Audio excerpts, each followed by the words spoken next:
வணக்கம். Welcome to கதை திரட்டு. இந்த வீடியோவில் நம்ம என்ன கதை கேட்க போகிறோம்னா, விழியே கதை எழுது கதையின் 2வது பகுதி. நம்ம சேனலை இது வரைக்கும் சப்ஸ்கிரைப் பண்ணாதவங்க சப்ஸ்கிரைப் பண்ணுங்க. பக்கத்தில் இருக்கிற பெல் ஐக்கானை கிளிக் பண்ணி ஆல்ங்கிற ஆப்ஷனை ப்ரெஸ் பண்ணுங்க. ஸோ தட் நான் போடுற கதைகளை உடனுக்குடனே நீங்கள் கேட்கலாம். வாங்க கதைக்குள்ள போகலாம். என்னவாயிற்று சின்னம்மா, காரை ஏன் நிறுத்துகிறீர்கள் என கேட்டான் ரவி. சண்மதி காரை ஒதுக்கி நிறுத்தியதன் காரணம் புரியாமல், இருடா வருகிறேன் என்றபடி அவசரமாக இறங்கியவள் சற்று பின் தள்ளி நின்றிருந்த காரிடம் சென்றாள். ஹலோ சார், என்னவாயிற்று உங்கள் காருக்கு? பேனட்டை மூடிவிட்டு நிமிர்ந்த ஸ்ரீதர் அவளை பார்த்தான். தெரியவில்லை, மெக்கானிக் ஷாப்பிற்கு கொண்டு போக வேண்டும் போலிருக்கிறது என்றான். அவனது காருக்கு மனதினுள் நன்றி கூறியபடி, இப்போ எப்படி சார் போவீர்கள்? அப்புறம் காலேஜிற்கு மிகவும் லேட் ஆகிவிடுமே என்றவள் ரவியை அழைத்து, சார், ரவியிடம் காரை விட்டுவிட்டு போகலாம். ரவி, பக்கத்தில் தானே நம் வழக்கமான மெக்கானிக் ஷாப். சாருடைய காரை சரி செய்து காலேஜில் விட்டுவிட்டு சாரிடம் கீயை தந்துவிடு, சரியா என்றபடி ஸ்ரீதரிடம் திரும்பி, வாருங்கள் சார், நான் டிராப் செய்கிறேன் என்று அழைத்தாள். பரவாயில்லை, நீங்கள் போங்கள் என தயங்கினான் ஸ்ரீதர். தயங்காமல் வாருங்கள் சார், காலேஜிற்கு லேட்டாகிறதே, வாருங்கள் சார் என சண்மதி விடாமல் வற்புறுத்தவும் மணிக்கட்டை திருப்பி பார்த்தவன் சரிதான் என கூட நடந்தான். ஒரு நிமிடம் சார் என்றபடி திரும்பி ரவியிடம் சென்றவள், ரவி, நம் கார்கியையும் சாரிடமே தந்துவிடுகிறேன், மறக்காமல் வாங்கி கொண்டு அதிலேயே திரும்பிவிடு, சரியா என்றபடி திரும்பி வந்தாள். காரை நோக்கி நடந்தவர்களை ரவியின் குரல் தடுத்தது. சார், இஷ்ட தெய்வத்தை நன்றாக வேண்டிக் கொண்டு காரில் ஏறுங்கள் எனவும் சண்மதி திரும்பி, ஏய், என்னிடம் நன்றாக உதைப்பட போகிறார், இரு இரு, ஈவ்னிங் கலாவை பார்க்க வருகிறேன் என வழக்கம் போல் மிரட்டவும் ரவி சிரித்தான். காரை ஸ்டார்ட் செய்ததுமே சண்மதி உற்சாகத்தோடு பேச ஆரம்பித்தாள். சார், நம் காலேஜ் எப்படி, உங்களுக்கு பிடித்திருக்கிறதா? ம் என்ற ஒற்றை எழுத்தில் பதில் தந்தபடி வெளியே பார்வையை செலுத்தினான் ஸ்ரீதர். ஆனால் அவளது தொடர்ந்த கலகல பேச்சு அவன் முகத்திலும் முறுவலை வரவழைத்தது. அவன் புன்னகையை கண்டவளுக்கு நல்ல சமயத்தை விட மனமில்லை. எனவே பாதையை கவனித்தவள் சட்டென அவன் புறம் திரும்பி, சார், உங்களிடம் ஒன்று கேட்கலாமா என்று வெகு பவ்யமாக கேட்டாள். அவளது பவ்யமான குரலை கேட்டவனுக்கு உள்ளூர சிரிப்பு மூண்டது. காட்டிக்கொள்ளாமல் என ஊக்கினான் அவன். ஸ்டீரிங் வீலை வளைத்தபடி, சார், மும்பையில் உங்களுக்கு மாத சம்பளமே லட்சக்கணக்காமே, அவ்வளவு பெரிய கன்சர்னில் பெரிய போஸ்டிங்கில் இருந்த நீங்கள் இந்த லைனுக்கு ஏன் சார் வந்தீர்கள் என அவளை அடக்க மாட்டாமல் கேட்டாள். ஒரு கணம் பார்வையை திருப்பி அவளை பார்த்தான் அவன். பதில் வராது போகவும் பக்கவாட்டில் நோக்கினாள் சண்மதி. அப்பா, அடுத்தவர் விஷயம் அறிந்து கொள்வதில் எத்தனை ஆர்வம் என்றான் அவன் கிண்டலுடன் கூடிய குரலில். அடுத்தவரா, அப்படி நினைத்தால்தானே என மனதிற்குள் எண்ணியவள். சும்மா ஒரு கியூரியாசிட்டி தான் சார், சொல்லுங்களேன், இந்த லைனில் உங்களுக்கு அவ்வளவு ஆர்வமா என மீண்டும் கேட்கவும் வழக்கம் போல என்ற ஒற்றை பதிலே வரவும், சுத்த மோசம், எந்த வழியில் சம்பாஷணையை துவக்கினாலும் ஓரிரு வார்த்தைகளில் சம்பாஷணைக்கு முற்றுப்புள்ளி வைத்து விடுகிறானே என உள்ளூர பொறுமினாள் சண்மதி. ஆனாலும் விடாமல், சும்மா சொல்கிறீர்கள் சார், அப்படி என்றால் மேற்படிப்பு முடிந்ததுமே இந்த ஃபீல்டுக்கு வந்திருப்பீர்களே சார் என மீண்டும் பேச்சை ஆரம்பித்தாள். வியப்புடன் அவளை நோக்கியவன் மெல்லிய புன்னகையோடு, கேம்பஸ் வந்துவிட்டது என்றான். சரியான கல்லுளி மங்கன் என உள்ளூர அர்ச்சித்தபடி காரை நிறுத்தினாள் சண்மதி. தேங்க்ஸ் ஃபார் யுவர் லிஃப்ட் என்றபடி கார் கதவை திறக்கப் போனவன் ஒரு கணம் நிதானித்து அவள் புறம் திரும்பி, கொஞ்சம் ஸ்லோவாக ஓட்டினாலும் நன்றாக ஓட்டுகிறாய், ஆனால் உன் டிரைவர் ஏன் அப்படி சொன்னான்? அவன் சொன்னதை பார்த்தால் நீ காரை ஓவர் ஸ்பீடில் ஓட்டுவாயோ என பயந்தேன் எனவும் சண்மதியின் முகம் சிவந்தது. அவள் இதனால் வரையில் இவ்வளவு ஸ்லோவாக டிரைவ் செய்ததே கிடையாது. ரவிக்கு மட்டும் அவள் இன்று டிரைவ் செய்த ஸ்பீடு தெரிந்தால் மயக்கமே போட்டு விடுவான் என எண்ணியவளுக்கு சிரிப்பு வந்தது. ஒன்றும் சொல்ல மாட்டாமல் சிரித்து சமாளித்தவள் காரை லாக் செய்து கீயை அவனிடமே தந்து, ரவியிடம் கொடுத்து விடுங்கள் சார் என்றபடி உற்சாக மிகுதியோடு வகுப்பறையை நோக்கி நடந்தாள். அவனுடன் பேசிக்கொண்டு காரில் வந்த அழகிய நிமிடங்களை எண்ணும் பொழுது அவள் மனம் ஆனந்தத்தில் துள்ளி குதித்தது. மாலையில் கல்லூரி முடிந்து வந்த சண்மதி முதலில் எழுந்திரு, டிரைவர் சீட் எனக்குத்தான் என அடம் பிடிக்காமல் முன்புறம் ஏறி அமரவும் ரவி வாயை பிளந்தான். ஏண்டா இப்படி வாயை பிளக்கிறாய்? காரை ஓட்டும் ஐடியா இருக்கிறதா இல்லையா என கிண்டல் குரலில் சண்மதி கேட்கவும் கப் என்ற வாயை மூடிக்கொண்டு காரை ஸ்டார்ட் செய்தான் ரவி.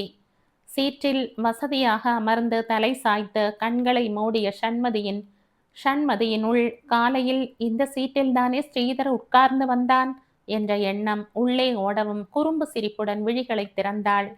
ரவி சார் காரை அவரிடம் ஒப்படைத்தாயே, என்ன சொன்னார் என விசாரித்தாள்.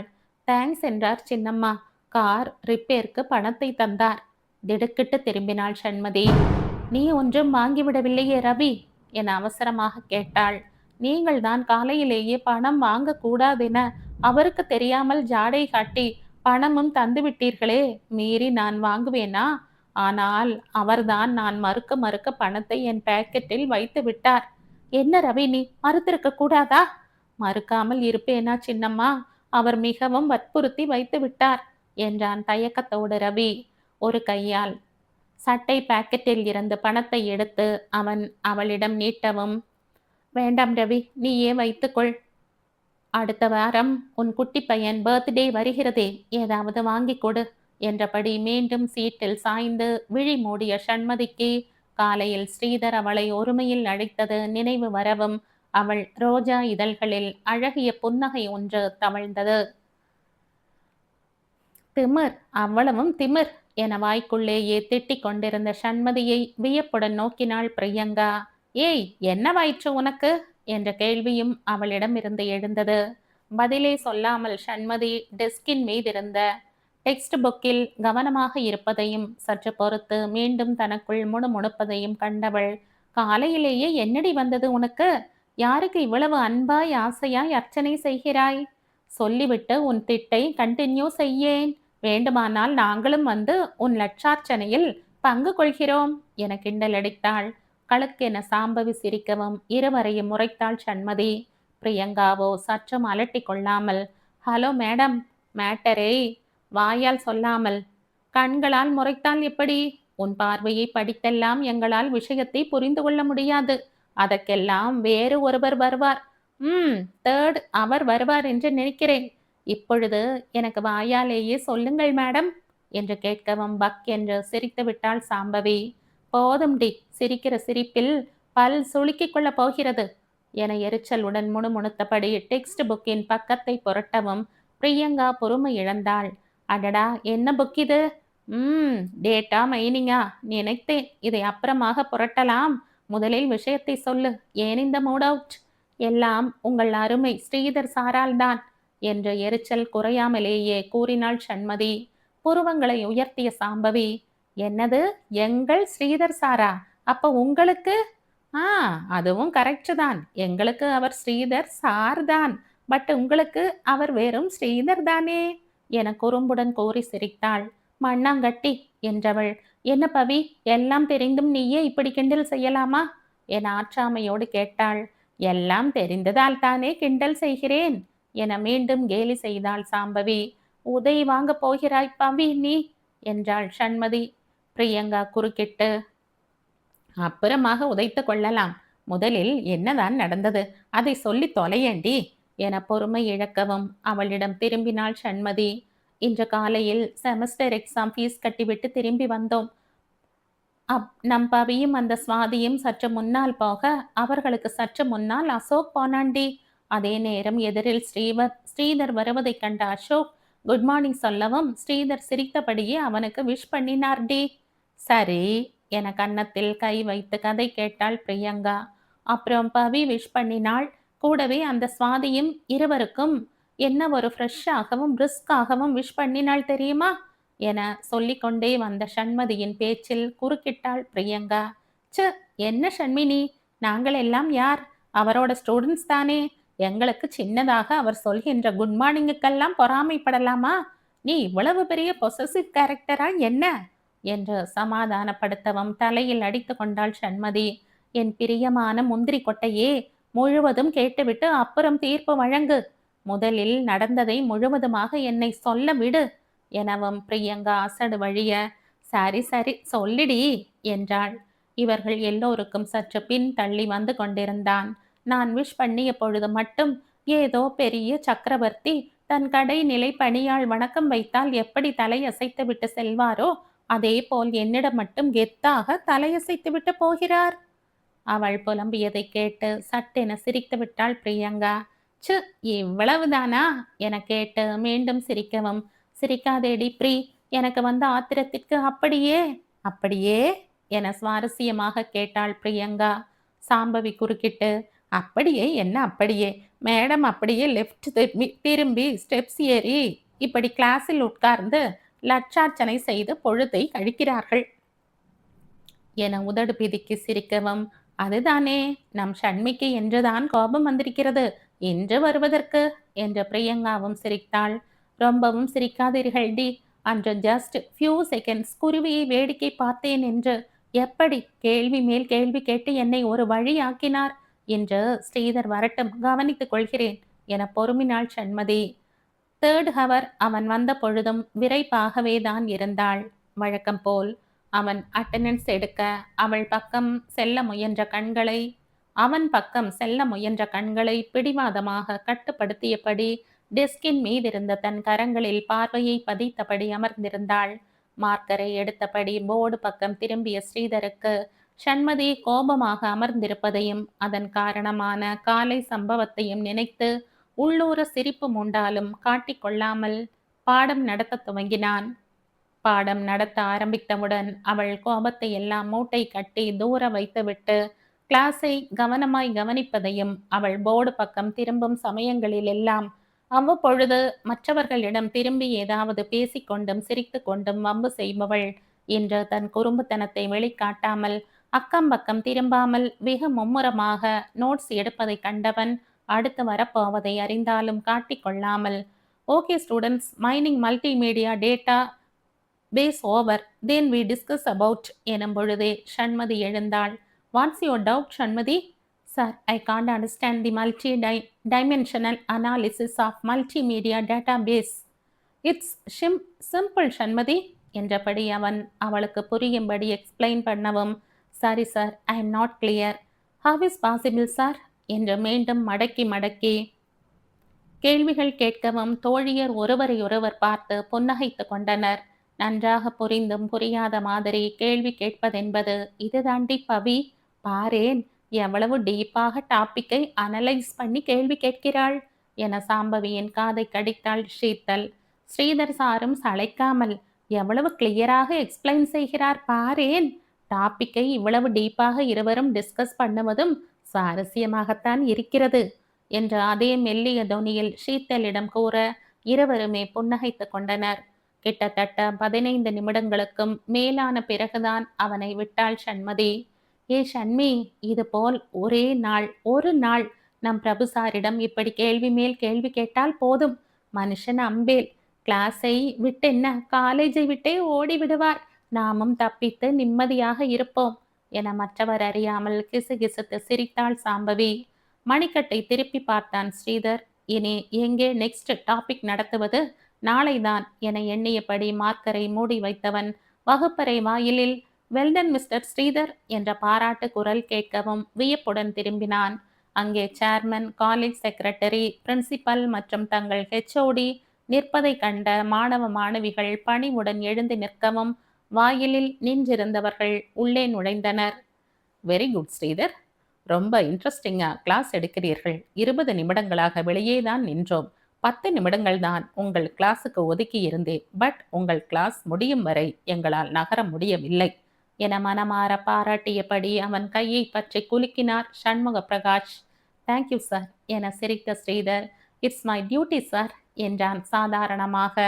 சாம்பவி வியப்புடன் தன் பக்கத்தில் இருந்த ஷண்மதியிடம், ஷண்மி, என்னடி இது ஆச்சரியம், எப்பவும் பிரின்சிபாலும் செக்ரட்டரியும் தானே வருவார்கள், சேர்மன் வருவது அபூர்வமாயிற்றே, அப்படியே வந்தாலும் எதுவுமே பேசாமல் சைலண்டா அப்சர்வ் பண்ணிவிட்டு போய்விடுவார், இப்பொழுது என்னவென்றால் அங்கிள் உள்ளேயே வந்து இப்படி பாராட்டுகிறார். என கேட்டாள் மிகவும் மெல்லிய குரலில். அதே வியப்புடனே, அதுதான் எனக்கும் தெரியவில்லை என முணுமுணுத்தாள் சண்மதி. அதற்குள் தன் தந்தை, பட் திஸ் கேர்ள் எப்பவும் இப்படித்தான் டவுட் கேட்பாளா? தினமும் இப்படி கேட்டால் உங்களுக்கு அலாட் பண்ணிய டோட்டல் அவர்ஸுக்குள் போர்ஷன்ஸ் முடிக்க டைம் பத்தாதே என குறும்புடன் கேட்டு தன்னை நோக்கி கண் சிமிட்டுவதையும், no problem sir, special class வைத்து சமாளித்து விடலாம் என்றபடி ஸ்ரீதர் தன்னை நோக்கி கிண்டலுடன் சிரிப்பதையும் கண்ட சண்மதிக்கு லேசாக கோபம் வந்தது. ஆனால் அதையும் மீறி அவர்கள் இருவரும் கை குலுக்கி சிரித்தபடி இணைந்து நின்ற காட்சி அவளின் மனதில் அழகிய சித்திரமாய் பதிந்தது. Excuse me sir. ஸ்ரீதருடன் அமர்ந்து பேசிக்கொண்டிருந்த ஹெச்ஓடி மகேஸ்வரன் நிமிர்ந்து பார்த்தார். சண்மதியையும் சாம்பவியையும் கண்டவர் புன்சிரிப்புடன் தலையசைத்தார். வெரி குட், நீங்கள் பிரசன்ட் செய்த பேப்பருக்கு ஃபர்ஸ்ட் பிரைஸாமே. நிறைய காலேஜ் கலந்து கொண்ட இந்த காம்படிஷனில் நீங்கள் வின் பண்ணியது நம் காலேஜிற்கு பெருமை. வெரி குட் வெரி குட் என உற்சாகமாக பாராட்டியவாறே அவர்கள் நீட்டிய சர்டிபிகேட்ஸை வாங்கி பார்த்துவிட்டு ஸ்ரீதரிடம் தந்தார். அவனும் வாங்கி பார்த்துவிட்டு முறுவலுடன் well done, keep it up என்றபடி நீட்டிய சர்டிபிகேட்ஸை வாங்கியபடி தேங்க்யூ சார் என சிரித்தனர் இருவரும். சொன்னபடி செய்து விட்டீர்கள் என மகேஸ்வரன் பாராட்டவும், சாம்பவி, பட் இதில் என் பங்கு குறைவுதான் சார். டைட்டில் சூஸ் பண்ணியதில் இருந்து பவர் பாயிண்ட் ப்ரெசன்டேஷனுக்கான ஸ்லைட்ஸ் ப்ரிப்பேர் பண்ணியது வரை இவள்தான் sir. Most of the queries இவள்தான் சார் ஆன்சர் செய்தாள் என்றாள். நோ சார், பவி இல்லாமல் வின் பண்ணி இருக்கவே முடியாது சார். ஹை ஃபீவரையும் பொருட்படுத்தாமல் வந்து ரொம்பவும் அருமையாக ப்ரெசன்ட் செய்தாள் சார் என பவியை பாராட்டினாள் சண்மதி. ஸ்ரீதரிடம் திரும்பிய ஹெச்ஓடி, யூனோ ஸ்ரீதர், இந்த காம்படிஷனில் பார்ட்டிசிபேட் பண்ண கிளம்பும் பொழுதே சண்மதி ஃபர்ஸ்ட் பிரைஸ் வின் பண்ணிட்டு தான் திரும்புவோம் என கூறிவிட்டுத்தான் கிளம்பினாள். எப்பவுமே சண்மதி இப்படித்தான், சொன்னால் அதில் ஜெயிக்கும் வரை ஓய மாட்டாள். சாம்பவியும் கிளவர், சோ இருவரும் சொன்னதை செய்து காட்டிவிட்டார்கள் என்றார் பெருமையோடு. போதும் சார் என சிரித்தாள் சண்மதி. நீங்கள் எங்களை அதிலும் என்னை பாராட்டியதை கேட்டு சார் முகம் கசப்பாய் கஷாயம் குடித்தது போல் மாறிவிட்டது பாருங்கள். தலையசைத்து சிரித்தார் மகேஸ்வரன். அவரை ஏன் வம்புக்கு இழுக்கிறாய் சண்மதி? நீங்கள் வின் பண்ணிய நியூஸ் கேட்டு என்னை விட அதிக சந்தோஷப்பட்டது ஸ்ரீதர் தான் என்றார். முயன்ற முறுவலித்துவிட்டு, எக்ஸ்கியூஸ் மீ சார், எனக்கு லைப்ரரியில் கொஞ்சம் வேலை இருக்கிறது என்றபடி பேப்பர் கட்டோடு எழுந்து சென்றான் ஸ்ரீதர். பேப்பர் கட்டை பார்த்ததும் நினைவு வந்தவளாக, சார், இன்டர்னல் மார்க்ஸான சைக்கிளிங் டெஸ்ட் அன்றுதானே காம்படிஷன், முதல் நாளும் ஓட்டி பெர்மிட் செய்தீர்கள் என நினைவுபடுத்தினாள் சாம்பவி. நோ ப்ராப்ளம், நான் முன்பு சொன்னபடியே டெஸ்ட் எழுதி விடுங்கள், 2 சப்ஜெக்ட்ஸ் தானே? எஸ் சார், சிபிடியும் டேட்டா மைனிங்கும். ஓகே, பாலாவும் ஸ்ரீதரும் தானே? ஏற்கனவே அவர்களிடம் நான் கூறிவிட்டேன், எப்பொழுது எழுத வேண்டும் என்று கேட்டுக்கொள்ளுங்கள் என்றார் அவர். ஓகே சார், தேங்க்யூ சார் என்றபடி வெளியே வந்த சண்மதிக்கு ஹெச்ஓடி 2 வார்த்தை பாராட்டினால் முகம் எப்படி மாறுகிறது என ஸ்ரீதரை நினைத்து மனம் பொறுமையது. அதே மனநிலையில், இதோ பார்ப்பவி, நான் பாலா சாரை பார்த்துவிட்டு வருகிறேன், டேட்டா மைனிங் சாரை நீயே பார்த்து கேட்டுவிடு என காட்டமாக கூறிவிட்டு சென்ற சண்மதியை, டேட்டா மைனிங் சாரா, என்னவாயிற்று இவளுக்கு? அதிசயமாக கோபமெல்லாம் வருகிறது என வியப்புடன் நோக்கினாள் சாம்பவி. ஆனால் அதை அடியோடு மறந்து மறுநாள் சிபிடி டெஸ்ட் எழுத லேபிற்கு சென்ற பொழுது, என்ன பவி இது, Bala sir afternoon last 2 hours test எழுத வருமாறு கூறிவிட்டாரே, லாஸ்ட் ஹவர் ஸ்ரீதர் அவர் நல்ல கிளாஸை மிஸ் பண்ண போறோம் என சண்மதி புலம்பவும் சிரித்தாள் சாம்பவி. சிரிக்காதே பவி, நீயே சொல்லேன், அவர் மெத்தடாலஜி எவ்வளவு நைஸ். பேசாமல் அந்த அருவை ஜெயஸ்ரீ அவரில் டெஸ்ட் எழுதியிருக்கலாம், பாலா சார் தான் ஒத்துக்கொள்ளவில்லை என புலம்பியவள் கொஸ்டின் பேப்பரை கையில் வாங்கியதும் சகலத்தையும் மறந்து அதில் மூழ்கிவிட்டதைக் கண்டு தனக்குள் புன்னகைத்தவளாய் தானும் டெஸ்டில் ஆழ்ந்தாள்.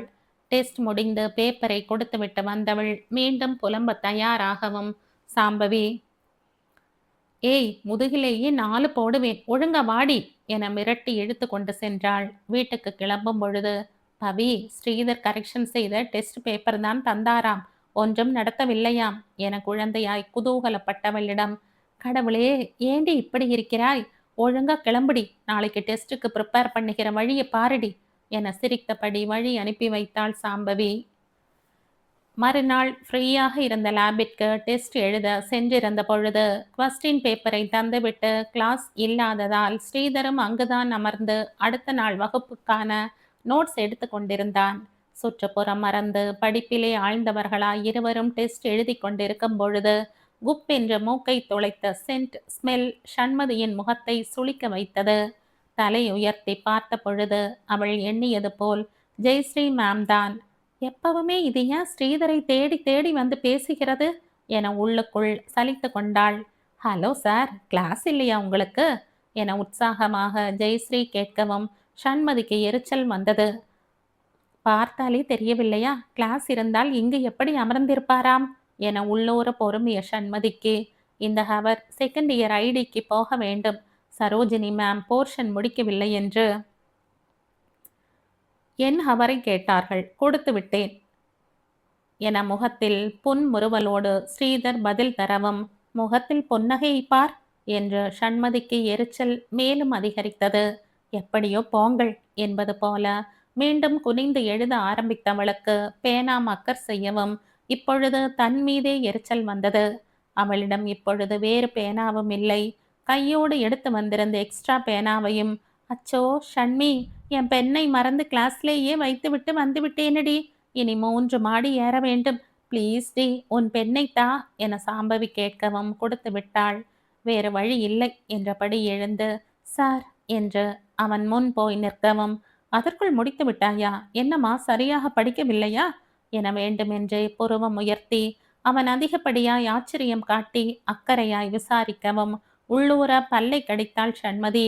வாய்ப்பு கிடைத்ததென்று கிண்டல் செய்கிறான், இருக்கட்டும், முதலில் டெஸ்டை நல்லபடியாக முடிக்கும் வழியை பார்ப்போம் என தனக்குள்ளேயே அறிவுறுத்தி கொண்டாள். சார், பேனா கொடுங்கள் சார். எனது, where is your pen Shanmathi? பார்வையை தாழ்த்தி டேபிளை பார்த்தபடி அது எழுதவில்லை சார் என சின்ன குரலில் முணுமுணுக்கவும் ஸ்ரீதருக்கு சிரிப்பு வந்து விட்டது. அதை கண்ட ஜெயஸ்ரீ குறுக்கிட்டு, என்ன சண்மதி, இவ்வளவு கேர்லெஸ்ஸாக இருக்கலாமா? ஒன்றுக்கு 2 பென் வைத்துக் கொள்ள வேண்டாமா? இதுவே செமஸ்டர் எக்ஸாம் என்றால் என்ன செய்வது என லேசாக கண்டிப்பு காட்டி அறிவுரை வேறு வழங்கவும் எக்ஸ்டர்னலிடமே கேட்டு வாங்கிக் கொள்வேன். ஆனால் ஒன்று, அவர்கள் இப்படி பேசி டைமை வேஸ்ட் செய்யாமல் உடனே பெண் தந்து உதவுவார்கள் என்றாள் சண்மதி துடுக்காக. இவள் தன்னிடம் இப்படி பேச மாட்டாளே, இன்று என்னவாயிற்று என்பது போல் சற்று வியப்புடன் அவளை பார்த்த ஜெயஸ்ரீ ஏதோ மறுத்து பேச வாயை திறக்கவும் அதை கவனித்த ஸ்ரீதர் அவள் மேலே பேச இடம் தராமல் தன் ஷர்ட் பாக்கெட்டில் இருந்த பார்க்கர் பெண்ணை சண்மதியிடம் நீட்டி, நீ போ சண்மதி எனவும் தேங்க்யூ சார் என முறுவலோடு அகன்றாள் அவள். பிறகு முழு மூச்சாக டெஸ்ட் எழுதி முடித்துவிட்டு மீண்டும் ஒரு முறை எழுதியதை சரி பார்த்து கொண்டிருக்கையில் கலீர் என சிரிப்பு சத்தம் கேட்டு மீண்டும் நிமிர்ந்தாள். அங்கே புக்கை மூடி வைத்தபடி ஸ்ரீதர் ஏதோ கூற ஜெயஸ்ரீ சிரித்து கொண்டிருப்பதை கண்டவளுக்கு சுறுசுறுவென்று ஏறியது. பேசிக்கொண்டே திரும்பிய ஸ்ரீதரின் பார்வையில் அவள் ஜெயஸ்ரீயின் முதுகை மகா எரிச்சலோடு முறைப்பது பட்டது. தான் கவனித்து விட்டதை அறிந்து அவள் பார்வையை பேப்பரில் பதிப்பதை கண்டவள் கண்களில் கிண்டல் பரவ ஜெயஸ்ரீ பக்கம் திரும்பி, இந்த ரெட் கலர் சாரி உங்களுக்கு ரொம்ப நன்றா இருக்கிறது என கட்டியிருந்த சாரி கலர் பற்றி கமெண்ட் கொடுக்கவும் சண்மதிக்கு பற்றி கொண்டு வந்தது. ஹோ, தேங்க்யூ சார், உங்களுக்கும் இந்த கலர் தான் பிடிக்குமா? I am also like this colour என ஜெயஸ்ரீ வழிவதை கண்ட சண்மதிக்கு ஆளை அடிப்பது போல் இருக்கும் இந்த டேஞ்சர் லைட் கலர் நன்றா இருக்கிறதாமா என தலையில் அடித்து கொள்ளலாம் போல் இருந்தது. ஸ்ரீதர் மட்டும் அந்நேரம் அவளை பார்த்து கொண்டிருக்காவிட்டால் அடித்து கொண்டும் இருப்பாள். மணிக்கட்டை திருப்பி பார்த்தாள். இன்னும் 10 நிமிடம் இருந்தது. பேப்பரை தந்துவிட்டு கிளம்பலாமா என யோசித்தபடி சற்று எட்ட அமர்ந்திருந்த சாம்பவியை நோக்கினாள். முடித்து விட்டாயா என ஜாடை கேட்கவும் 5 மினிட்ஸ் என விரல் காட்டிவிட்டு வெயிட் பண்ணிடி என சைகை காட்டிவிட்டு சாம்பவி குனிந்து எழுதவும் சரிதா என்றபடி கையில் இருந்த பேனாவை உருட்டியபடி அமர்ந்திருந்தவளை மீண்டும் ஒலித்த சிரிப்பு சத்தம் நிமிர செய்தது. சேரில் ரிலாக்ஸாக சாய்ந்து அமர்ந்தபடி ஸ்ரீதர் வாய்விட்டு சிரிப்பதை வியப்புடன் கவனித்தாள் சண்மதி. இந்த மாதிரி சிரிக்கும் பொழுது அவன் முகம் மின்னுகின்ற அழகை பெரும் பிரமிப்புடன் பார்த்திருந்தாள். இதேபோல் என்றாவது அவளிடம் அவன் சிரித்து பேசுவானா? ம், ஏன் மாட்டான்? பேசுவான், கண்டிப்பாக பேசுவான். உள் உணர்வு பொய் சொல்லாது. அது கூறுவது எப்பவும் சரியாகத்தான் இருக்கும். ஒரு நாள் அவளிடமும் அவன் சிரித்து பேசுவான் என நம்பிக்கையோடு எண்ணி முறுவலித்தவள் தன் கையில் இருந்த அவன் பேனாவை பார்த்தாள். எழுதியது போக மீதி இருந்த 1½ ஷீட்களில் ஒரு ஹாஃப் ஷீட்டை எடுத்து கடகடவென மனதில் தோன்றியதை எழுதியவள் மீண்டும் ஒரு முறை எழுதியதை படித்துவிட்டு புன்னகையுடன் அந்த ஷீட்டை கொஸ்டின் பேப்பரோடு சேர்த்து தனியாக வைத்தாள்.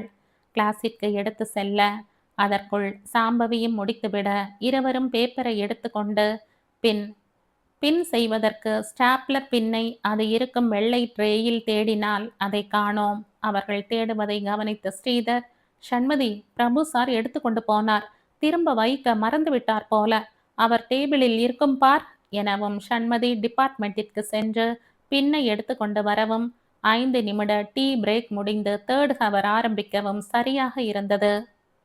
அவசர அவசரமாக பின் செய்து பேப்பரை கொடுத்துவிட்டு வேக வேகமாக மாடி ஏறி வகுப்பறைக்கு வந்த பொழுது கலைவாணி மேம் ஏற்கனவே வந்திருந்தார். சற்று பொறுத்து மேம் போர்டு பக்கம் திரும்பிய நேரத்தில் சாம்பவி இவளிடம் திரும்பி, ஷண்மி, இந்தாப்பா உன் பேனா, என்ன தேடுகிறாய் என வியப்புடன் கேட்டாள். பரபரப்புடன் பேப்பர்களை எடுத்து பார்த்து கொண்டிருந்த சண்மதி, ஒரு பேப்பர் பவி, அதை காணோம் என்றாள். என்ன பேப்பர்? பதில் சொல்லாமல் கீழே விழுந்திருக்கிறதா என அவள் சற்றே குனிந்து அடியில் பார்த்து தேடவும் மேம் பார்த்து விட்டார். Shanmathi, what's going on their என கண்டிக்கவும், கடவுளே, நன்றாக மாட்டிக்கொண்டோம் என உள்ளூர எண்ணமோட, சாரி மேம், பென் கீழே விழுந்து விட்டது, அதான் என சமாளித்தாள் சண்மதி. என்ன பேப்பரடி அது? அப்படி என்ன இருக்கிறது அதில் என கிசுகிசுத்தாள் சாம்பவி. அது பிறகு சொல்கிறேன். இங்கு இல்லை என்றால் லேபில் தான் மிஸ் செய்திருப்பேன். முதலில் வா, போய் பார்த்துவிட்டு வரலாம். Are you jogging? மேம் விடமாட்டார்கள். சட்டென எழுந்து நின்ற சண்மதியிடம் வாட் யூ வாண்ட் என கலைவாணி மேம் வினவவும் அவளோ, மேம், பவிக்கு வாமிட் வருவது போல் இருக்கிறதாம் என அப்பாவியாய் முகத்தை வைத்து கவலை குரலில் கூறினாள். அவர் உடனே அனுமதி தரவும் பவியை இழுத்து கொண்டு கீழே வந்தாள். யூ இடியட், நீ பாட்டுக்கு ஈஸியாக கூறிவிட்டாய். எனக்கு சிரிப்பு வந்துவிட்டது. சிரிப்பை அடக்குவதற்குள், சரி சரி, இப்பொழுதாவது சொல், அந்த பேப்பரில் அப்படி என்னதான் இருக்கிறது? கவிதை. வாட்? ஸ்ரீதரை நினைத்து மனதில் தோன்றியதை எழுதியிருந்தேன், அந்த பேப்பர் தான் காணோம் என முணுமுணுத்தாள் சண்மதி. சிரித்து விட்டாள் சாம்பவி. அடி பாவி, அந்த அளவுக்கு முன்னேறி விட்டாயா என கேலி செய்தவள் சண்மதி கையை பிசைவதைக் கண்டு, அவர் பெயரை யூஸ் பண்ணி எழுதிவிட்டாயா என விசாரித்தாள். ம், பிறகு என்ன, விடுடி, உன் தமிழ் கையெழுத்து யாருக்கும் தெரியாது என்றாள் ஈஸியாக. ஆனால் சண்மதி சமாதானமாகவில்லை. நீயும் நானும் டெஸ்ட் எழுதும்போது வேறு யாரும் அங்கில்லை. எனவே இப்பொழுது அந்த பேப்பர் யார் கையிலேனும் கிடைத்தால் நீயோ அல்லது நானோ தான் எழுதியிருக்க வேண்டும் என்று சட்டென யூகித்து விடலாம் என்றாள். அடக்கடவுளே, என்னையும் சேர்த்தே வம்பில் மாட்டி வைத்திருக்கிறாயா என சிரித்தாள். லேபிற்குள் நுழைந்த சமயம் நல்ல வேளை வேறு யாரும் அங்கில்லை. லேப் அசிஸ்டன்ட் மட்டும்தான் இருந்தார். சாம்பவி அவரிடம், டெஸ்ட் எழுதிய பொழுது என்னோட கொஸ்டின் பேப்பர் மிஸ் பண்ணி விட்டேன், கீழே எங்காவது விழுந்திருக்கும், பார்த்து எடுத்துக்கொண்டு போய்விடுகிறோம் என்றபடி உள்ளே சென்று தேடியும் அந்த பர்டிகுலர் பேப்பர் கிடைக்கவே இல்லை. சட்டென சாம்பவி பொறி தட்டியவளாய், டெஸ்ட் பேப்பரோடு அதையும் பின் செய்து கொடுத்து விட்டாயா என சந்தேகம் எழுப்பவும் மறுப்பாக தலையசைத்து, அப்படி ஆகிவிடக் கூடாது என்றுதானே அந்த ஷீட்டை கொஸ்டின் பேப்பரோடு சேர்த்து கையில் தனியாக வைத்திருந்தேன் என சொல்லிக்கொண்டே வந்தவள் சட்டென விழிகள் விரிய, மை காட், பின் எடுக்க போகும் பொழுது டேபிளில் வைத்து விட்டு போனேன், திரும்பி வந்து பின் செய்யும் பொழுது சேர்த்து விட்டேன் போல என்றாள் திகைப்புடன். அவளது திகைத்த முகம் கண்டு சட்டென சிரித்தாள் சாம்பவி. வெரி குட், அது யாரிடம் சேர வேண்டுமோ அவரிடம் சேர்ந்து விட்டதென்று சொல். உன் பேப்பரை கரெக்ஷன் செய்யும் பொழுது அக்கவிதையை சார் பார்த்தால் என குறும்புடன் இழுத்தவள் மீண்டும் சிரித்தாள். சிரிக்காதே பவி, எனக்கு பயமாக இருக்கிறது என்றாள் சண்மதி. பயமா? உனக்கா? நீ செய்து வைத்திருக்கும் வம்பை நினைத்தால் என மேலும் சிரித்தாள் சாம்பவி. ஆனால் வகுப்பிற்கு வந்த பிறகும் அவள் சற்று டென்ஷனிலேயே இருப்பதைக் கண்ட சாம்பவி மனம் பொறுக்காதவளாய், வீடு ஷண்மி, ஆன்சர் ஷீட்டோடு போயிருக்குமோ என்பதும் நம் யோகம்தானே, அப்படித்தான் என்று நிச்சயம் இல்லையே என்றாள் தேறுதலாக. ஆனால் சற்று நேரத்திலேயே அட்டெண்டர் வந்து, எக்ஸ்கியூஸ் மீ மேம், ஷண்மதியை ஸ்ரீதர் சார் உடனே டிபார்ட்மெண்ட்டிற்கு வந்து தன்னை பார்க்க சொன்னார் எனவும், ஒருவரை ஒருவர் பார்த்து கொண்ட தோழிகள் இருவருக்கும் அப்பேப்பர் என்பது நிச்சயமாகிவிட்டது. நான் இதை உன்னிடம் கொஞ்சம் கூட எதிர்பார்க்கவில்லை. உன் மனதில் எவ்வளவு தைரியம் இருந்தால் இப்படி ஒரு கவிதையை எழுதி ஆன்சர் ஷீட்டோடு பின் செய்து என்னிடமே தருவாய் என அவளை வாங்கென்று வாங்கிய ஸ்ரீதரை அமைதியாய் பார்த்தாள் ஷண்மதி. தடதடக்கும் இதயத்தோடு டிபார்ட்மெண்ட்டிற்கு வந்தவளுக்கு இப்பொழுது பயம் சற்று குறைந்திருந்தது. அவள் உள்ளோர பயந்தது போல் எல்லோருக்கும் தெரியும்படி டிபார்ட்மெண்ட்டில் வைத்து அவளை திட்டவில்லை. நல்ல வேளை தனியாகத்தான் அழைத்து வந்து டோஸ் கொடுக்கிறான். அந்த அளவில் தப்பித்தாள். வேண்டுமென்று உங்களிடம் தரவில்லை சார், தனி ஷீட்டில் தான் எழுதியிருந்தேன், தவறுதலாக பின் செய்யப்பட்டு விட்டது என தலையை கவிழ்ந்தபடி முணுமுணுத்தாள் ஷண்மதி. ஆனால் அவனோ கோபம் குறையாமல், இதை என்னை நம்ப சொல்கிறாயா? சேர்மன் மகள் என்றால் நீ என்ன ஆட்டம் வேண்டுமானாலும் போடுவியா? உன்னை யாரும் கேள்வியே கேட்க மாட்டார்கள் என்று நினைத்தாயா என சுட சுட கேட்டான். இப்பொழுது அவள் தலை குனிந்திருக்கவில்லை, மாறாக கம்பீரமாக நிமிர்ந்து திடமான குரலில், சார், 3.5 வருடங்களாக இந்த காலேஜில் எல்லோரையும் போல் ஒரு சாதாரண ஸ்டூடெண்ட் ஷண்மதியாகத்தான் நான் படிக்கிறேன். என்னையும் எல்லோரும் அப்படித்தான் நடத்துகிறார்கள். சேர்மன் டாட்டர் என்ற சலுகையில் நான் என்றுமே எந்த செயலுமே செய்ததில்லை. அதை என் அப்பாவுமே ஊக்குவிக்க மாட்டார் என்று கூறினாள் குரலில் அழுத்தத்துடன். பின்ன எந்த தைரியத்தில் இந்த கவிதையை எழுதினாயாம் என எரிச்சலுடன் கேட்டவனை நிதானமாக ஏறிட்டாள் அவள். பின் அதே நிதானமான குரலிலேயே, கல்லூரி மாணவி கவிதை எழுதக்கூடாதென்ற சட்டம் இருக்கிறதா என்ன? எழுதியிருந்த ஷீட் தவறுதலாக டெஸ்ட் பேப்பரோடு பின் செய்யப்பட்டு விட்டது, அவ்வளவுதான் என் குற்றம். மற்றபடி உங்களுக்காகத்தான் எழுதினேன் என்று என்ன நிச்சயம் என கேட்கவும், நிச்சயம்தான் என்று ஏளனத்துடன் உதட்டை பிதுக்கினான் அவன். இந்த கதையை நம்பும் அளவிற்கு நீ நினைப்பது போல் நான் ஒன்றும் அடிமுட்டாள் இல்லை தாயே என்ற கிண்டலுடன் கூறியபடி தன் கையில் இருந்த அவளது பேப்பரில் கண்களை ஓட்டினான். உன் கேள்விக்கான விடையை நீ கைப்பிடித்து எழுதிய பேனாவை நான் கைப்பிடித்து எழுதும் இப்பொழுது என்னுள் ஒரு கேள்வி, நீ என் கைப்பிடிப்பது எப்பொழுது என எழுதியிருந்ததை மீண்டும் படித்தவன் அதிகரித்த கோபத்தோடு நிமிர்ந்து, இந்த ஷீட் சைக்கிளிங் டெஸ்ட்டுக்கு யூஸ் செய்யும் பிரத்யேக ஷீட். இதில் நீ டெஸ்ட் எழுதும் முன் நான் போட்ட சைன் டேட் உடன் இருக்கிறது. ஸோ நீ இன்றுதான் இதை எழுதினாய் என்பது உறுதியாகிறது. ஜெயஸ்ரீ மேம் இருக்கும் பொழுதுதான் நீ என்னிடம் பேனா வாங்கினாய். அதை அவர்கள் பிரின்சிபாலிடம் சொன்னால் மீதி விஷயத்தை, அதுதான் இந்த கவிதை எனக்கு எழுதியதுதான் என்பதை நீ பயன்படுத்திய வார்த்தை வரிகளை நிரூபித்து விடுமே என ஏளனத்துடன் கூடிய குரலில் அவன் அழுத்தமாக கேட்கவும் தலை குனிந்தாள் ஷண்மதி. காரண காரியத்தோடு ஷார்ப்பாக விஷயத்தை அலசுவதை பார். பேசாமல் வக்கீல் தொழிலுக்கு போயிருந்தால் நிறைய கேஸாவது கிடைக்கும் என அவள் எரிச்சலுடன் முணுமுணுத்தது நல்ல வேளையாக அவன் செவிகளில் விழவில்லை. உனக்குள்ளேயே பேசிக்கொண்டால் என்ன அர்த்தம்? எனக்கு வரும் கோபத்திற்கு உன்னை பிரின்சிபாலிடம் கொண்டு போய் நிறுத்த வேண்டும் போல் இருக்கிறது. இங்கே பார், சின்ன பெண்ணாயிற்று என்று வெறும் வார்னிங்கோடு விட்டு விடுகிறேன். பட் இதை எழுதியதற்காக நீ என்னிடம் மன்னிப்பு கேட்டே ஆக வேண்டும் என்றான் அவன் கராராக. அப்பாடா என்றிருந்தது அவளுக்கு. பிரின்சிபால் வரை விஷயத்தை கொண்டு சென்றாலும் அவளால் அங்கிளை சமாளித்து விட முடியும். ஏன், அப்பாவிடம் கூட உண்மையை கூற முடியும். தோழனாக பழகும் தந்தை கண்டிப்பாக புரிந்து கொள்வார். இந்த கவிதையை கூட அவரிடம் காட்டி நன்றாய் இருக்கிறதா என கேட்கும் தைரியம் அவளுக்கு உண்டு. ஆனால் டிபார்ட்மெண்ட்டில் எல்லோருக்கும் தெரிந்து விடுமே என்றுதான் தயங்கினாள். அதுவும் அந்த ஜெயஸ்ரீ ஒன்றே போதும் அதர் டிபார்ட்மெண்ட்டிலும் பற்ற வைப்பதற்கு என உள்ளூர சற்று கவலைப்பட்டவளுக்கு அவன் பேச்சை கேட்டதும் அப்பாடா என்றுதான் இருந்தது. அதாவது முன்பகுதி பேச்சை கேட்டு மட்டும். என்ன சொல்கிறாய் என கண்டிப்புடன் எழுந்தது அவன் குரல். கண்டிப்பாக கேட்கிறேன் சார். என் கவனக்குறைவால் உங்கள் பார்வையில் படும்படி விட்ட தவறுக்காக மன்னிப்பு கேட்கிறேன். பட் அதை எழுதியதற்காக மன்னிப்பு கேட்க முடியாது என்றாள் அவள் துணிச்சலுடன். கண்களில் கூர்மையுடன். அப்படியென்றால் என்று கேட்டான் அவன் குரலில் அழுத்தத்துடன். உள்ளே இதயம் படபடப்பதை காட்டிக்கொள்ளாமல் வெளியே தைரியமாக காட்டிக்கொண்டு ஒரு பெரிய மூச்சை இழுத்து விட்டவள் அவனை நேராக பார்த்து, எழுதியதற்காக என்னால் மன்னிப்பு கேட்க முடியாது சார். என் மனதில் இருப்பதை தானே எழுதினேன் என்று தெளிவாக கூறிவிட்டாள் அவள். தைரியமாக போட்டு உடைத்து விட்டாளே தவிர உள்ளுக்குள் இதயம் வேகமாக அடித்துக் கொள்வதையும் கை கால் வடவடப்பதையும் உணர்ந்தவள் விழிகளை மூடி தன் தாயாரின் முகத்தை மனக்கண்ணில் கொண்டு வந்தாள். மனம் சற்று தைரியம் பெறவும் விழி திறந்து அவனை அண்ணாந்து பார்த்தாள். கூடவே இத்தனை நாட்களாய் இதயத்தை சுற்றி இருந்த இறுக்கம் அகன்றது போல உணர்ந்தாள். எப்படியோ அவனிடம் தன் மனதை சொல்லியாயிற்று எனும் பொழுதே மனம் லேசாகி விட்டதையும் உணர்ந்தாள்.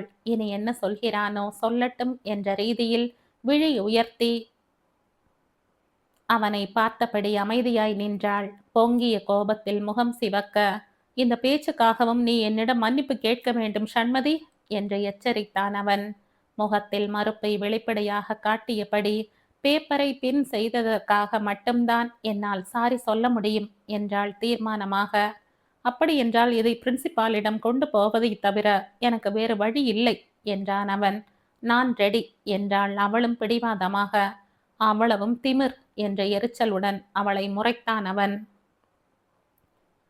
சட்டென அவள் குரல் தணிய, ஆனால் நீங்கள் பிரின்சிபாலிடம் போக மாட்டீர்கள் என்று எனக்கு நிச்சயமாக தெரியும் சார். டிபார்ட்மெண்ட்டில் யாருக்கும் தெரியக்கூடாதென்று தனியாக கூப்பிட்டு கண்டிப்பவர் நீங்கள். இதை பலர் சிலர் அறியக்கூட விடமாட்டீர்கள் என்று எனக்கு தெரியும் சார் என்றாள் மிருதுவான குரலில். அந்த நிச்சயத்தில்தான் மன்னிப்பு கேட்க முடியாதென தைரியமாக கூறுகிறாயா? கண்டிப்பாக இல்லை சார். என் மனதில் இருப்பதைத்தான் சொல்லிவிட்டேனே. கோபத்தில் பொறுமை இழந்த மூச்சுடன், அந்த பேச்சை விடு என்று எரிந்து விழுந்தான் அவன்.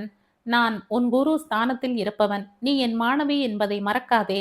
மறக்கவில்லை சார். ஆனால் அதற்காக எனும் பொழுதே கெட் லாஸ்ட் என்றான் அவன் கோபத்துடன். முகத்தில் அடித்தாற் போன்ற அப்பேச்சில் அவள் ஆச்சரியம்தான் பட்டாள். அவன் கோபத்துடன் மன்னிப்பு கேட்க வேண்டும் என்று கட்டாயப்படுத்தி தான் மறுத்து பிரச்சனை பெரிதாகாமல் இருக்க வேண்டுமே என கவலைப்பட்டவளுக்கு இப்பொழுது நிம்மதி ஏற்பட்டது. தேங்க்யூ சார் என புன்சிரிப்போடு கூறியபடி திரும்பினாள் அவள். இதையும் எடுத்துக்கொண்டு போய் தொலை என திருத்திய டெஸ்ட் பேப்பரை டேபிள் மீது போட்டான் அவன். முகமிளக ஒரு கணம் அப்படியே நின்றாள் சண்மதி. பிறகு பேப்பரை எடுத்துக்கொண்டு திரும்பியவள் சற்று நின்று, சார், தோல்வி எனக்கு பழக்கமில்லாத ஒன்று. கண்டிப்பாக நான் ஜெயித்தே தீருவேன் என குறும்புடன் கூறியவள் அவன் முகம் கோபத்தில் சிவந்து ஜொலிக்கவும் அதற்கு மேல் நிற்காமல் ஓடிவிட்டாள். அன்றைய சம்பவத்திற்கு பிறகு ஸ்ரீதர் அவளை சுத்தமாக கண்டு கொள்வதே இல்லை. கிளாஸ் எடுக்கும் சமயங்களிலும் அப்படியே. பாட சம்பந்தமாக ஏதாவது கேட்டால் மட்டும் ஒரு அந்நிய குரலில் பதில் வரும், அவ்வளவே. கேன்டீனில் அமர்ந்து ஃப்ரெஷ் ஜூஸை சுவைத்தபடியே சண்மதியை பார்த்து, இன்னும் 10 நாட்களில் ஸ்டடி லீவ், தென் எக்ஸாம்ஸ், அதன் பின் ப்ராஜெக்ட் ஒர்க், டைமே இல்லையே. ஷண்மி, நீ என்னதான் செய்ய போகிறாய்? ஸ்ரீதர் வேறு உன்னை சுத்தமாய் அவாய்டு செய்கிறார். நீயானால் நாளுக்கு நாள் டீப்பாகிக் கொண்டே போகிறாய். என்ன செய்ய போகிறாய் என நிஜமான கவலையோடு கேட்டாள் பிரியங்கா. ஆனால் சண்மதிக்கு நம்பிக்கை குறையவில்லை. சொல்லப்போனால் அவன் மீது மரியாதையும் நேசமும் அதிகமாயிற்று என்றே சொல்லலாம். அன்று அவன் கோபத்தை நினைக்கையில் கவிதை எழுதியதற்காக மன்னிப்பு கேட்க மாட்டேன் என வீம்பாக நிற்கும் தன்னை ஹெச்ஓடி முன்னோ பிரின்சிபாலின் முன்னோ கொண்டு போய் நிறுத்தத்தான் போகிறான் என்று எண்ணினாள். கோபத்தில் குதித்து கொண்டு நின்றவன் தன்னை சும்மா விட்டதும் அவளுக்கு ஆச்சரியம்தான். கூடவே எந்த எவிடன்ஸும் எனக்கு வேண்டாம் என்பது போல் ஆதாரமான அந்த பேப்பரையும் தன்னிடமே கொடுத்ததை நினைக்கையில் அவன் மீது மதிப்பு மேலும் கூடியது. அவன் நினைத்திருந்தால் அவளை கண்டிப்பது போலவே விஷயத்தை வெளிப்படுத்தி, சேர்மன் பெண்ணே என் மீது கிரேஸாக இருக்கிறாள் என விளம்பரம் தேடிக்கொண்டிருக்கலாம். ஆனால் யாருக்கும் தெரியாமல் அவளை கண்டித்தவன் அப்பேப்பரையும் அவளிடமே அழித்து விட்டதையும் நினைத்தவளுக்கு அவளை நினைத்து பெருமிதமே உண்டாயிற்று. வாழ்ந்தால் இவனோடு அல்லவா வாழ வேண்டும் என்று எண்ணும் பொழுதே அவள் உள்ளம் உருகிவிடும். அன்று நடந்ததையெல்லாம் தன் தந்தையிடம் வழக்கம் போல் மறைக்காமல் கூறிய பொழுது அவரும் அதை முழு மனதோடு ஆதரித்தார். கண்டிப்பாம்மா. அவரை சந்தித்ததில் இருந்து எனக்கே அவரை மிகவும் பிடித்திருக்கிறது. அன்று அவருடன் ஒரு 5 மினிட்ஸ் ஜஸ்ட் பொதுவாக பேசிக் கொண்டிருந்தேன். வெரி நைஸ் மேன் என்றார். அவர் அப்படி சொல்லவும் சண்மதியின் முகம் பூவாய் மலர்ந்தது. ஷண்மி, உன் படிப்பு மட்டும் முடியட்டும். பிறகு நானே அவரிடம் பேசுகிறேன். சரியா? என தந்தை கூறவும் சண்மதியின் முகம் மேலும் மலர்ந்து விகசித்தது. ஓகேப்பா, நானும் இப்ப மோஸ்ட் இம்பார்ட்டன்ஸ் தருவது என் ஸ்டடீஸுக்குத்தான். டாட், கண்டிப்பாக ஃபர்ஸ்ட் பிளேஸ் வருவதோடு இதுவரை யாரும் எடுக்காத அளவு அதிக பெர்சன்டேஜ் ஸ்கோர் செய்வேன் டாட் என்றாள் சண்மதி உறுதியோடு. புன்னகையோடு மகள் கன்னத்தை தட்டியபடி எழுந்து சென்றார் தந்தை. இப்பொழுது அதெல்லாம் நினைவு வர தனக்குள் புன்னகைத்த சண்மதி பிரியங்கா தன் தோளை தட்டவும் சுய நிலைக்கு வந்தாள். என்னடி, நாங்கள் எவ்வளவு கவலையோடு கேட்கிறோம், நீ என்னடாவென்றால் பதிலே கூறாமல் உனக்குள்ளேயே சிரித்து கொண்டிருக்கிறாய் என்று ஆற்றாமையோடு கேட்கவும் சிரிப்பை அடக்கிக் கொண்டு சாரிடி ப்ரீ என சமாதானம் செய்தாள் சண்மதி. அது இருக்கட்டும்பா, ஸ்ரீதர் சார் உன்னை சுத்தமாக அவாய்டு செய்கிறாரே என்றுதான் எல்லோருக்கும் கவலையாக இருக்கிறது என்றாள் பிரியங்கா. கவலைப்பட தேவையே இல்லடி என்றாள் சண்மதி ஈஸியாக.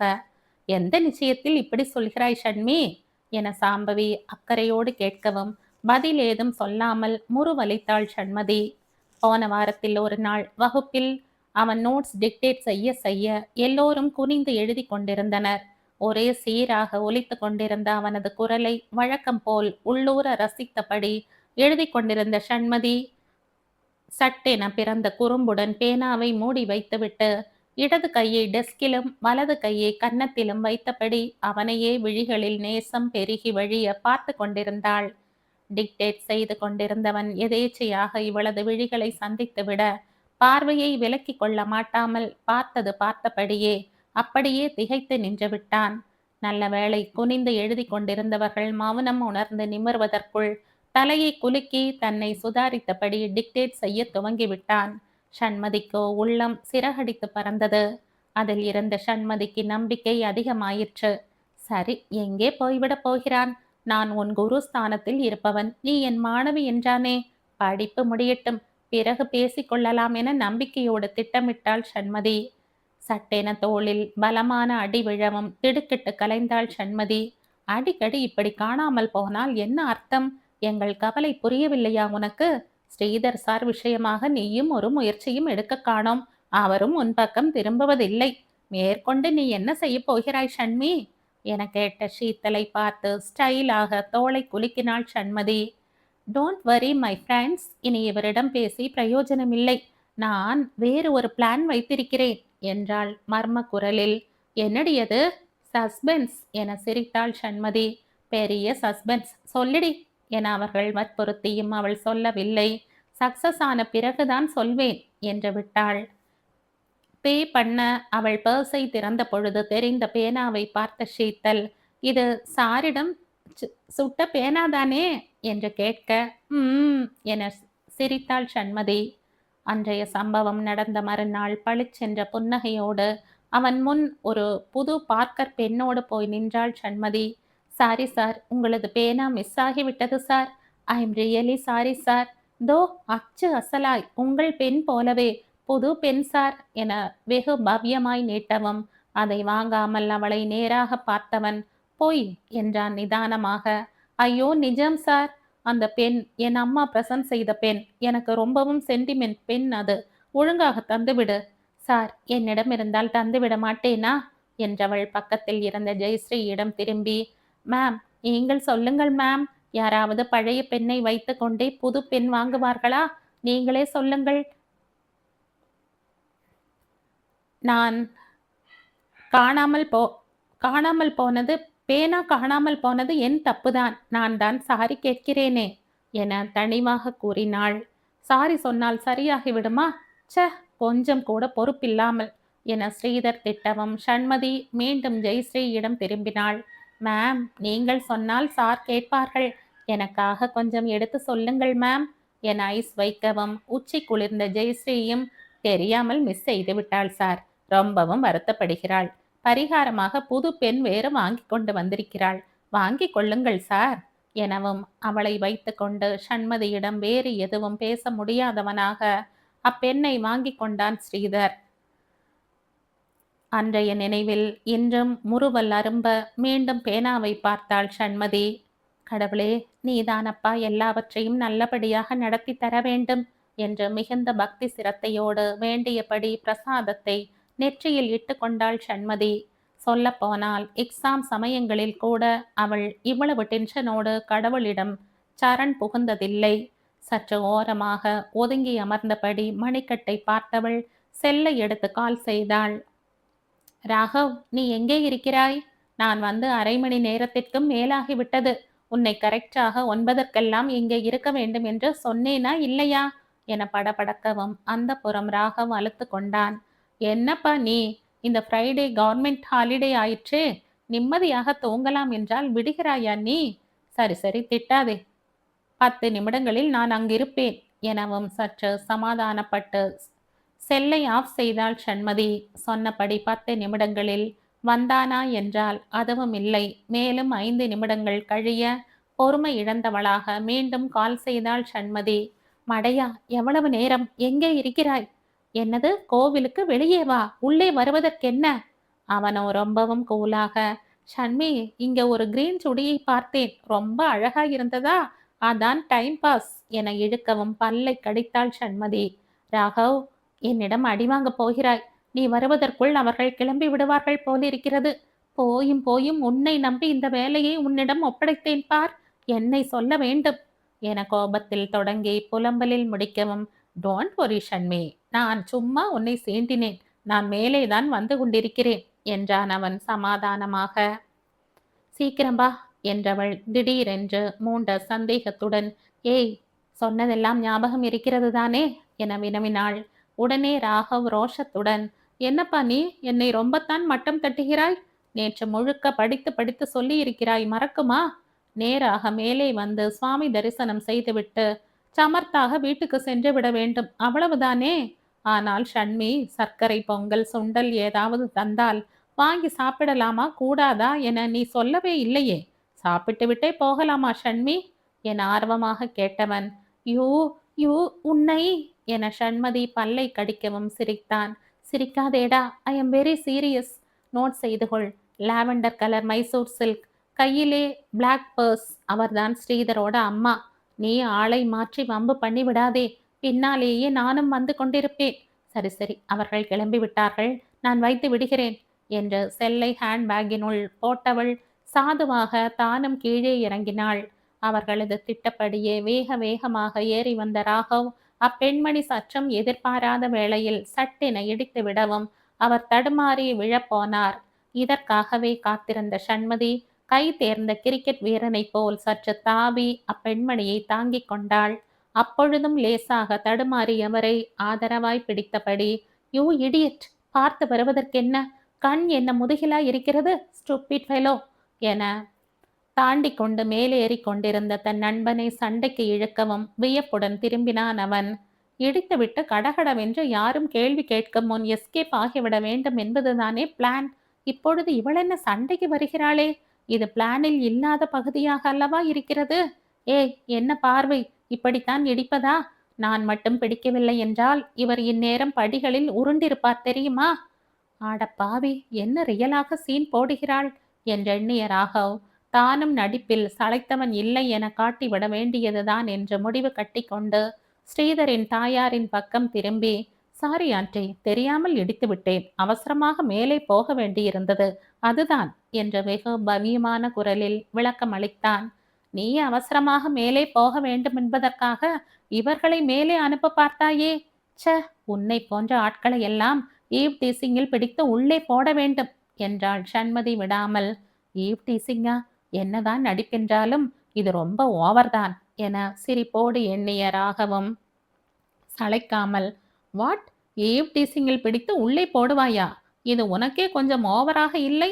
அவர்கள் என் அம்மா மாதிரி, அவர்களிடம் சாரியும் கேட்டுவிட்டேன்.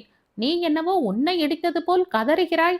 ஒருவேளை உன்னை இடிக்காமல் இவர்கள் மீது மோதி விட்டேன் என்ற பொறாமையில்தான் என்னை சண்டை கிழிக்கிறாயோ என்னவோ என கிண்டல் செய்யவும், அப்படி நடந்திருந்தால் என் வாய் பேசாது, கைதான் பேசி இருக்கும். என்ற ஷண்மதி ஸ்ரீதரின் தாயாரிடம் திரும்பி, ஆன்ட்டி, உங்களுக்கு காலில் அடி ஏதும் படவில்லையே என கவலையோடு விசாரிக்கவும், ஒரு வழியாக ஆளை விட்டாளே சாமி என்கிற ரீதியில் ராகவன் நழுவி விட்டான். பதிலாக அவளை பார்த்து முறுவலித்தார் அவர். ம், நீதான் உடனேயே என்னை பிடித்து விட்டாயேமா. எதிர்பாராமல் நிகழ்ந்ததில் சற்று அதிர்ச்சி, அவ்வளவுதான் என்றவர். ரொம்ப நன்றிமா என முறைப்படி நன்றியும் தெரிவித்தார். இதில் என்ன ஆன்ட்டி இருக்கிறது, சிறு உதவிதானே, வாருங்கள் ஆன்ட்டி, கீழே போவோம் என புன்முறுவலோடு கூறியவள் கீழே வந்ததும், வீட்டுக்கு எப்படி ஆன்ட்டி செல்வீர்கள் என விசாரித்தாள். வீடு மிக மிக அருகில் தானேம்மா, நடந்தே சென்று விடுவேன். என்னை பற்றி கவலைப்படாமல் நீ கிளம்புமா என்றார் அவர். இந்த விஷயம் ஏற்கனவே அவள் அறிந்ததுதான். வீட்டுக்கு மிக அருகாமையில் உள்ள இந்த கோவிலுக்கு ஒவ்வொரு வெள்ளிக்கிழமையும் தவறாமல் அவர் வருவார் என்பதும், காரை அவார்டு செய்துவிட்டு நடந்தேதான் வருவார் என்பதும் அவளுக்கு தெரிந்த விஷயம்தான். எனவே, ஆன்ட்டி வாருங்கள், நானே உங்களை டிராப் செய்துவிட்டு போகிறேன் என அழைத்தாள். பரவாயில்லைம்மா, உனக்கேன் வீண் சிரமம், வீடு மிகவும் அருகில்தான், எனக்கு ஒன்றுமில்லை, நான் நடந்தே சென்று விடுகிறேன். எனக்கென்ன ஆன்ட்டி சிரமம், வீடு அருகில் எனும் பொழுது எனக்கு பெட்ரோலும் அதிகமாகாது. வாருங்கள், நானே டிராப் செய்கிறேன். அது மட்டுமல்ல ஆன்ட்டி, இவ்வளவு அழகான ஆன்ட்டியை இனிமேல் தனியாக அனுப்பாதீர்கள் என்று உங்கள் ஹஸ்பண்டிடம் ஓர் இலவச ஆலோசனையும் வழங்கிவிட்டுத்தான் போவேனாக்கும் என அவள் விளையாட்டாய் கூறவும், அவளது பேச்சில் சட்டென தேவகி சிரித்தார். சிரித்துவிட்டு அவளை ஆசையோடு நோக்கி, உன் பெயர் என்னம்மா என்று விசாரித்தார். ஷண்மதி என சிறு முறுவலோடு கூறினாள் அவள். அழகான பெயர் என்றவர் உன்னை போலவே என்று சேர்த்து கூறினார். அதன் பிறகு அவர்களிடையே மிகவும் சரளமாக உரையாடல் நடந்தது. சில நிமிடங்கள்தான். அக்கார் பயணம் என்றாலும் கூட ஷண்மதியின் கலகல பேச்சினால் அங்கு அடிக்கடி சிரிப்பொலி எழுந்த வண்ணம் இருந்தது. தன்னை இறக்கிவிட்டு விடை பெற்றவளை பிரியவே மனம் இல்லை தேவகிக்கு.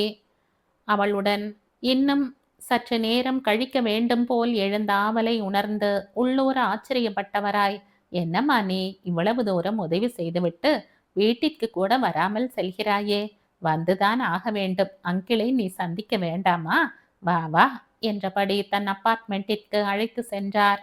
3வது தளத்தில் மிக பெரியதாக சகல விதமான வசதிகளுடன் அந்த லக்ஸுரி பிளாட் அமைந்திருந்தது. தன் கணவர், மூத்த மகன் கிரிதர், அவன் மனைவி உதயா என எல்லோருக்கும் ஷண்மதியை அறிமுகப்படுத்தி அவள் செய்த உதவியையும் தேவகி எடுத்துரைக்க, அடுத்த கணமே அவளுக்கு அங்கே ஏக உபசரிப்பும் மரியாதையும் தடபுடல் பட்டன.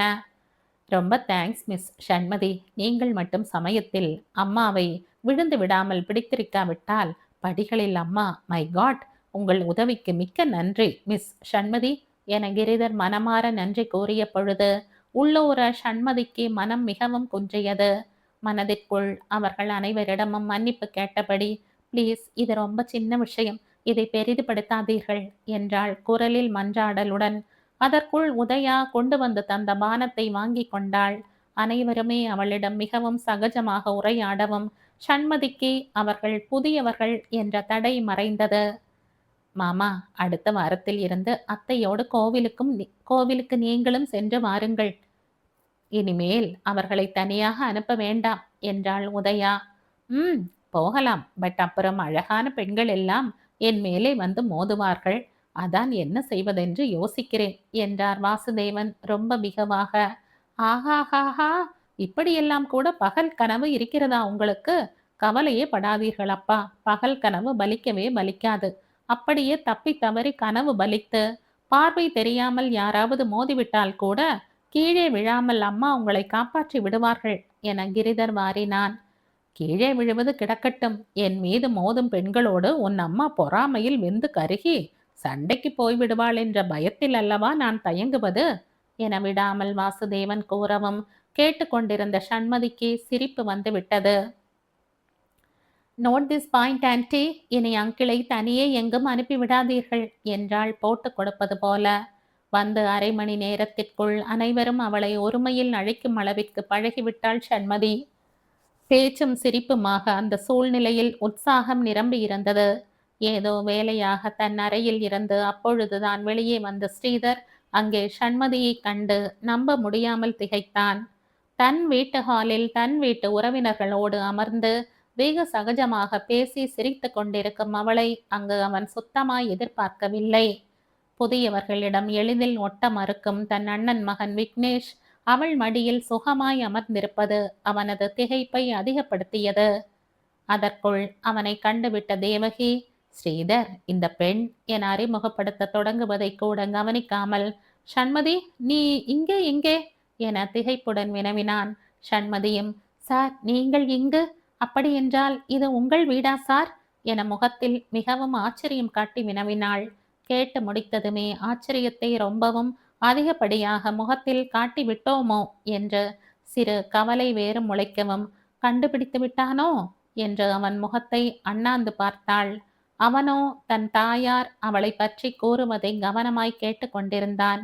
பிறகு, கீழே விழாமல் காப்பாற்றி வீட்டிலும் கொண்டு வந்து விட்டாளா என நிறுத்தி நிதானமாக கேட்டபடி அவளை நேராக பார்க்கவும் உதட்டை கடித்தாள் சண்மதி. கண்டு கொண்டு விட்டான். அவள் வேண்டுமென்றே செய்த நாடகத்தை புரிந்து கொண்டு விட்டான். அது மட்டுமில்லை கண்ணா, வந்து மோதியவனை கேள்வி மேல் கேள்வி கேட்டால் தெரியுமா என பெருமையாக தேவகி கூறவும் தோளை குலுக்கினான் அவன். அதுதான் கை வந்த கலையாயிற்றே, கேள்வி மேல் கேள்வி கேட்பதை சொன்னேன். வகுப்பிலும் அப்படித்தான் அம்மா என்றான் அவன் வெகு கிண்டலாக. வாசுதேவன் குறுக்கிட்டு, அப்படியானால் இவள் உன் மாணவியாடா? Very good very good. அதனால் தான் இவ்வளவு நேரமும் கலகலப்பாக பேசிக் கொண்டிருந்தவள் உன்னை கண்டதும் சைலண்ட் ஆகி விட்டாளா என்றபடி சண்மதியிடம் திரும்பி, என்னம்மா என் மகன் வகுப்பில் எப்படி, ரொம்பவும் மிரட்டுவானா என விசாரிக்கவும் சிரிப்பை அடக்கி கொண்டு, ஆமாம் அங்கிள், அதிலும் எனக்கு மட்டும் ஸ்பெஷல் டோஸ் நிறைய விழும் என்றாள் சண்மதி பரிதாபமான குரலில். அதான் இவனை பார்த்ததும் பேச்சு நின்று போயிற்றா? இதோ பாருமா, இந்த வீட்டில் இருக்கும் பொழுது நீ சற்று முன் போலவே சகஜமாக இருக்கலாம். இவனுக்கெல்லாம் பயப்பட வேண்டாம் என்றார் தேவகி சமாதானமாக. சரி ஆன்டி என மண்டையை பெரிதாக ஆட்டினாள் சண்மதி. இப்பொழுது புரிகிறது அம்மாவுக்கு ஏன் உன்னை இவ்வளவு பிடித்திருக்கிறது என்று. அம்மா எது சொன்னாலும் அப்பா தவறாமல் மண்டை ஆட்டுவது போலவே ஆட்டுகிறாயே என கிண்டல் அடித்து சிரித்த அண்ணனை வியப்புடன் நோக்கினான் ஸ்ரீதர். வந்து கொஞ்ச நேரத்திற்குள் அண்ணனே அவளை ஒருமையில் அழைக்கும் அளவிற்கு ஆகிவிட்டானே என வியப்பு எழுந்தது அவனிடத்தில். உன் அம்மாவுக்கு மட்டும்தானா? உதயாவுக்கு கூடத்தான் அவளை பிடித்திருக்கிறது.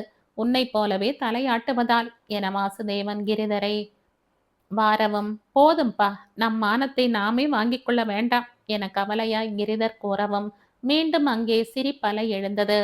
கலகலவென கன்னம் குழிய அவள் சிரிப்பதை கண்ட உதயா, உன் சிரிப்பு பார்த்து கொண்டே இருக்கலாம் போல் அவ்வளவு அழகாக இருக்கிறது சண்மதி என பாராட்டியவள் தொடர்ந்து, சண்மதி என அவள் பெயரை மீண்டும் உச்சரித்து பார்த்துவிட்டு, உன் பெயரும் ரொம்ப அழகு என்று உரைத்தாள் புன்முறுவலோடு. நான் பிறக்கும் முன்பே பெண் குழந்தை என்றால் இந்த பெயர்தான் வைக்க வேண்டும் என்று என் அம்மா சூட்டிய பெயர் இது. அப்பாவின் முதல் 2 எழுத்தையும் அம்மாவின் கடைசி 2 எழுத்தையும் இணைத்து இந்த பெயரை நான் பிறக்கும் முன்பே முடிவு செய்து விட்டார்களாம். அதனாலேயே அப்பா என்னை முழு பெயர் சொல்லியே அழைப்பார். மற்றவர்களுக்கு ஷண்மி என்றாள் இயல்பாக. அப்படி என்றால் உன் பெற்றோர் ஒருவர் மீது மற்றவர் மிகுந்த அன்பு கொண்டவர்கள் என்று சொல் என்றாள் உதயா.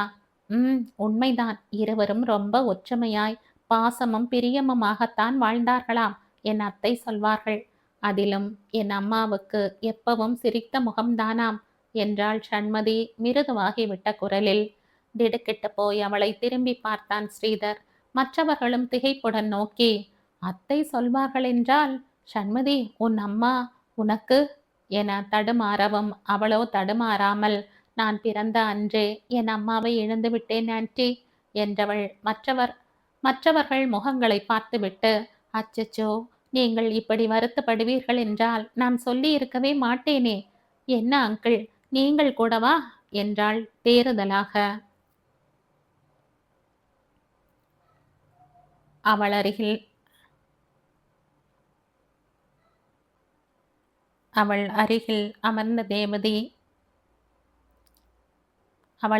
அமர்ந்திருந்த தேவகி அவள் கரத்தை பற்றியபடி, ஐ எம் சாரி ஷண்மி என்றார் வருத்தத்துடன். தேவையில்லாத வருத்தம் ஆன்டி, உங்களுக்கு தெரியுமா, இதுவரை அம்மாவின் இழப்பை எண்ணி நான் மருகியதே கிடையாது. ஒரு கணம் கூட அம்மா இல்லையே என வருத்தப்பட்டதே கிடையாது. என் அப்பா என்னை வருத்தப்பட விட்டதும் இல்லை என்றவள் தந்தையின் நினைவில் முகம் கனிய, அந்த அளவிற்கு தந்தைக்கு தந்தையாய், தாய்க்கு தாயாய் எனக்கு அம்மா இல்லாத குறையே தெரியாமல் வளர்த்தார் ஆன்ட்டி. இன்று வரையில் அம்மா இல்லை என நான் வருந்தியதே கிடையாது.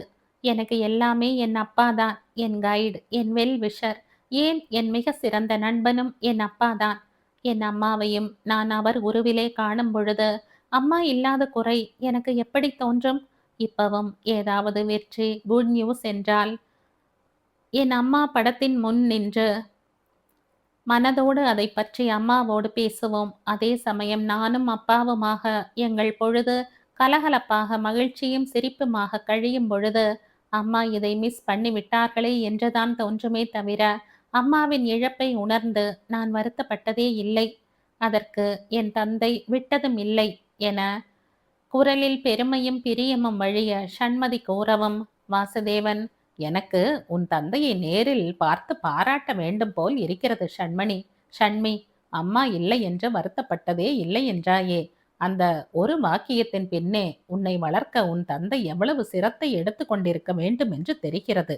ஒரு அப்பாவாக தன் மகளிடம் இப்படி ஒரு பாராட்டு வாங்குவது என்பது ஒன்றும் சுலபமான விஷயம் இல்லை. ஒரு அப்பாவாக அவர் ஜெயித்து விட்டார் என்றார் உள்ளார்ந்த குரலில். உண்மைதான் அங்கிள், என் அப்பா ரொம்ப ரொம்ப கிரேட். எல்லோருக்கும் அவரவர் அப்பா உயர்வுதான் என்றாலும் என் அப்பா தனிதான் அங்கிள் என பெருமையோடு கூறியவள், இப்படி ஒரு அப்பா கிடைக்க நான் கொடுத்து வைத்திருக்க வேண்டும் என்றாள் மென்மையான குரலில். உன்னை போல புத்திசாலித்தனமும் துருதுருப்புமாக ஒரு பெண் கிடைக்க உன் தந்தையும் கொடுத்து வைத்திருக்கத்தான் வேண்டும். எங்களுக்குமே பெண் குழந்தை இல்லையே என்ற குறை இருந்தது. உதி வந்த பிறகுதான் அந்த குறையே தீர்ந்தது என்று கூறியவர் தொடர்ந்து, ஒன்றுக்கு 2 தடியன்களை பெற்று வளர்த்தே காலம் ஓடிவிட்டது என வெகு சோகமாக கூற அவரது முயற்சி பலித்தாற்போல் சிரித்தாள் சண்மதி.